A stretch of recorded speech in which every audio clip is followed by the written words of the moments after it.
Okay, welcome to the Barrett channel and another video. The title of this video is Xinjiang. But before I get into it, I'd just like to thank, a huge thank you actually, to all those people who are supporting our channel on Buy Me a Coffee. It may not seem like it, but to do some of these videos you have to do quite a lot of research and we spend a lot of time, so it really helps us, and yeah, once again a great big thank you to those people. And a lot of our videos recently, many people have raised the point about Xinjiang, as a lot of Westerners feel this is an issue that China sort of have to deal with. So I spent some time researching the subject, and I've took information from both the Western media and also the Chinese media. The reason I've done that is personally I feel the Western media is very biased against China, and also I would imagine the Chinese media is kind of more biased towards China. Apart from the media, I've also spoken to a number of people who have either lived in Xinjiang or who are living in Xinjiang, to get some views off those as well. So for a bit of background, between 1990 and 2016 there have been many attacks in the Xinjiang area by extremists, killing police officers and many innocent people. And these terror attacks have not just focused on one group of people. There are many ethnic minorities living in the Xinjiang area, Uyghurs being the largest amount. However, there are many others. There's many Han people living there, and these attacks have been completely indiscriminate. They've attacked Han people as well as Uyghurs, as well as other minority people in the area. The worst one of these attacks was in Urumqi, and this killed around 200 people and injured sort of 1,600 people. And on another occasion in Urumqi in 2014 there was a terror attack in the morning market. The extremists, the attackers, they drove a vehicle into large crowds of people, and then they set off explosives in the marketplace. Again, a number of people were killed and many were injured. In 2013 and 2014 the terror attacks spread outside of the Xinjiang area. In 2013 there was an attack in the heart of the capital of China, in Beijing, where terrorists drove a vehicle through security barriers and drove it through crowds of people. A number of people were killed and many were injured. Then in 2014 an even bigger attack, extremists from the Xinjiang area attacked travellers at Kunming railway station with machetes. They sort of went on the rampage, cleavering anyone and everyone with these large machetes. In that particular attack more than 30 people were killed and numerous people were seriously injured. And I believe this marked a turning point in the Chinese authorities and how they were going to deal with this situation. As well as these two attacks that happened in Kunming and Beijing, the authorities say there were more attacks that happened around China. But these were less reported because the authorities were nervous that it would unnerve the general public, creating panic within the general public.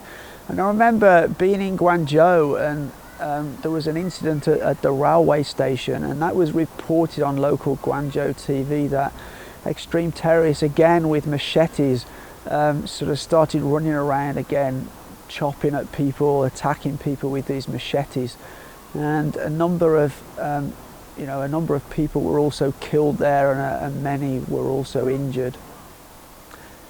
So as I said, I think this really marked a turning point in the Chinese authorities' thinking, and they sort of really got to grips with they need to deal with this situation that is escalating across the Chinese mainland. When the Chinese authorities arrested and interviewed and searched these terrorists, these people who committed these terrorist acts, they found a number of material on their phones or on their computer or in their homes or on their person which related to the East Turkestan Islamic movement. This is a movement that has been identified by the United Nations as a terrorist organization, and they have proven links to Al-Qaeda. And in fact, at a point in time, there was a number of Chinese people from Xinjiang who went to train in camps abroad, these sort of terrorist training camps, and then they returned to Xinjiang to help recruit more of these extremists, and they started sort of brainwashing some of the young people in Xinjiang into sort of extremist thinking. I believe the reason why this happened is because at the time Xinjiang was an area where there was a lot of unemployment, and many of the young people thought there was no future, no hope. So they were easily recruited by these sort of extremist recruiters, because they were promised that, you know, oh, if you you know, commit you know, actions of jihad, then you will go to paradise where you can have 70 wives, you can drink beautiful wine, you know, you drink this wine and you will sweat perfume. You know, these are many of the things, and because the outlook for a lot of these young people was quite bleak, they were easily, you know, drawn into this narrative. This is also, I'd just like to mention, one of the reasons why I think China banned some of the Western social media back in you know, 2014, 2015. These platforms were used by these terrorist organizations to spread a lot of their videos, a lot of their propaganda. They were used to recruit you know, young people into this extremist sort of movement and extremist thinking.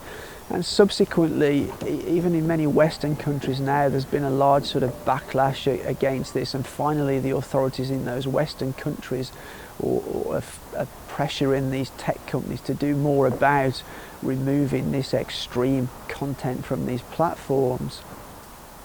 So what did Chinese authorities do about this terrorism threat?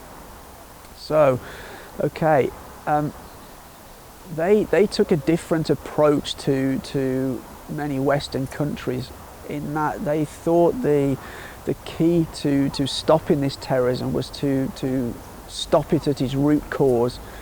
So what they did, they really clamped down hard on security in the Xinjiang area. And they searched many people. They put security checks at railway stations, airports, you know, public places. They stopped and searched people, and anybody that was found to have any links or any material from these extremist groups or any communication with these extremist groups, they put them into facilities kind of like prisons. Now, I know many people in the West are referring to these as concentration camps, and Chinese authorities refer to them as sort of vocational or retraining centres. I guess my opinion is the truth is probably somewhere in the middle of those two extreme sort of descriptions of them. I suspect, although I don't have any evidence, that they're probably like prisons would be in the UK, where people are locked up and they try to re-educate them. So the Chinese authorities claim that the people in here are being re-educated. They're having the extremist thoughts sort of, you know, rewired, let's say, to get rid of those extremist thoughts from them. They're also being taught to have skills, and so when they come out of these places, they can better integrate back into normal society. On top of this, the Chinese authorities are spending a lot on infrastructure and job creation. So when these young people come out of these camps, they see they have some sort of future for them.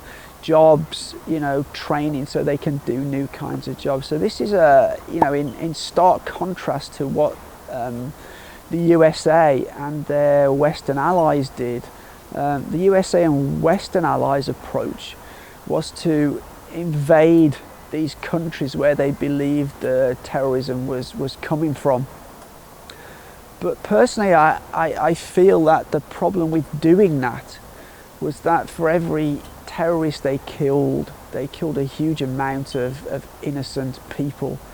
Just the invasion of Iraq by the USA and Western allies, hundreds of thousands of people were killed. And then, they went into Iraq on the premise that they had all these sort of weapons of mass destruction.